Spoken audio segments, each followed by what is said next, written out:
নমস্কার। শব্দ সুরের আজকের নিবেদন। চতুর শিয়াল।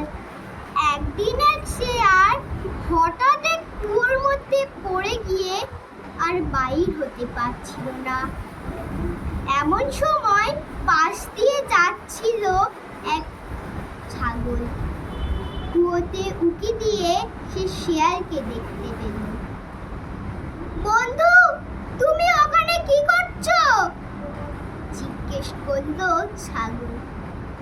ওমা, তুমি জানো না এই কুয়োর জল সব চাইতে মিষ্টি, এসো না তুমিও খাবে, বলল চতুর শিয়াল। ছাগল একটু চিন্তা করে নেমে পড়ল কুয়োতে। যেই না নামা, সাথে সাথে শিয়াল এক লাফে ছাগলের শিংয়ের উপর আর এক লাফে কুয়োর বাইরে।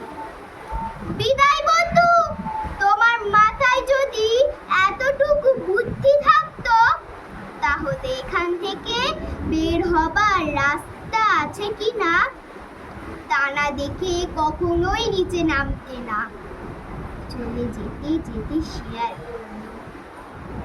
উপদেশ, দুষ্টু লোকের ছলের অভাব নেই। আজকের এই গল্পটি ভালো লেগে থাকলে লাইক, কমেন্ট, শেয়ার অবশ্যই করবেন এবং চ্যানেলটি সাবস্ক্রাইব করে দেবেন।